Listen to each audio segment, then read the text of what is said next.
नमस्कार दोस्तों, आप सभी का स्वागत है हमारे चैनल सनातनी देवा शर्मा में। दोस्तों, क्या आप भी हर सुबह सूर्यदेव को जल अर्पित करते हैं? क्या आपको लगता है कि केवल जल चढ़ा देने से ही सूर्यदेव प्रसन्न हो जाते हैं? अगर हाँ, तो आज की यह जानकारी आपके लिए बेहद महत्वपूर्ण है।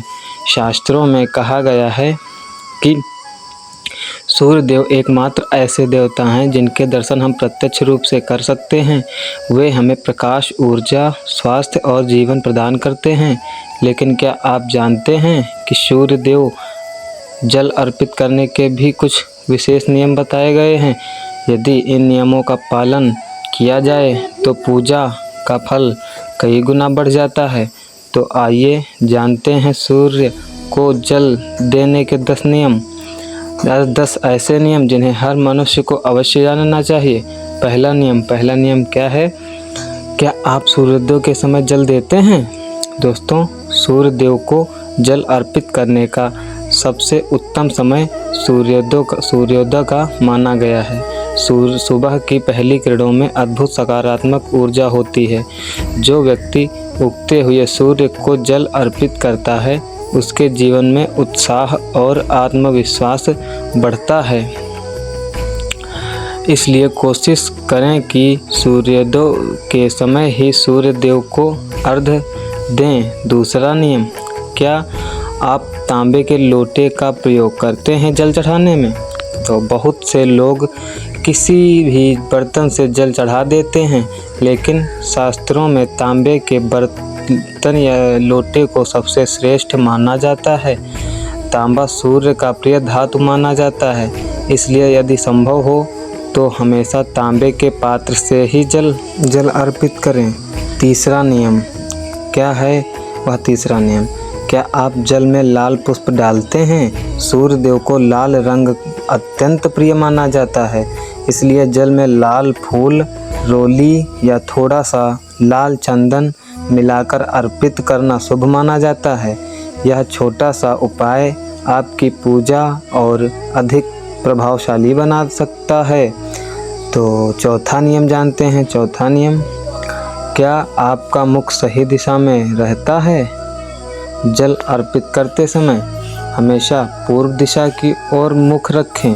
पूर्व दिशा से ही सूर्य का उदय होता है और यही दिशा सूर्य ऊर्जा का मुख्य स्रोत मानी जाती है। गलत दिशा में खड़े होकर पूजा करने से उसका प्रभाव कम हो सकता है। पांचवा नियम, क्या आप जल धीरे धीरे चढ़ाते हैं? कई लोग जल्दी में पूरा जल एक साथ गिरा देते हैं। ऐसा नहीं करना चाहिए। जल को धीरे धीरे अर्पित करें और बहती हुई जलधारा के बीच से सूर्यदेव के दर्शन करें। यह बहुत शुभ माना जाता है। छठा नियम, क्या आप मंत्र का जाप करते हैं जल चढ़ाते समय? केवल जल अर्पित करना ही पर्याप्त नहीं माना गया है। जल चढ़ाते समय ओम सूर्याय नमः या ओम घृणी सूर्याय नमः मंत्र का जाप करें। मंत्रों की शक्ति पूजा को और अधिक प्रभावशाली बना सकती है। सातवां नियम, क्या आप स्नान के बाद ही जल देते हैं? शास्त्रों में बताया गया है कि सूर्य पूजा से पहले स्नान करना चाहिए। स्वच्छ शरीर और स्वच्छ मन से की गई पूजा का फल अधिक मिलता है, इसलिए स्नान के बाद साफ वस्त्र पहनकर ही सूर्यदेव को जल अर्पित करें। आठवां नियम, क्या आप नंगे पैर सूर्य को जल देते हैं? मान्यता है कि पृथ्वी और शरीर का सीधा संपर्क सकारात्मक ऊर्जा को बढ़ाता है।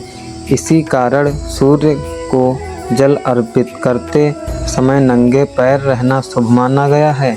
नौवां नियम, क्या आप अर्घ्य के बाद यह काम करते हैं? अर्घ्य देने के बाद थोड़ा सा जल अपनी आँखों और सिर पर अवश्य लगाएं। ऐसा माना जाता है कि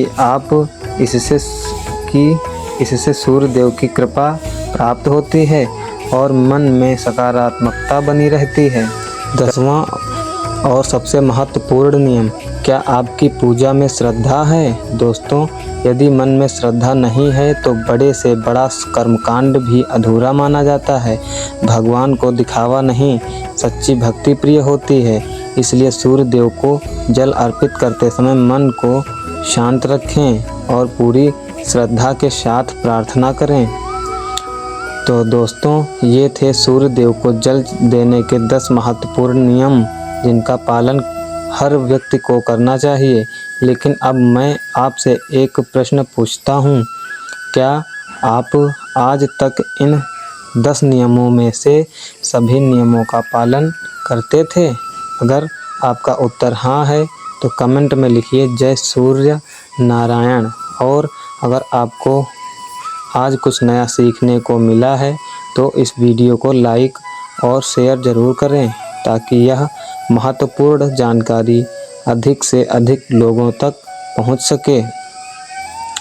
तो हमारे चैनल सनातनी देवा शर्मा को सब्सक्राइब करना ना भूलें। धन्यवाद। जय सूर्य नारायण देव। धन्यवाद।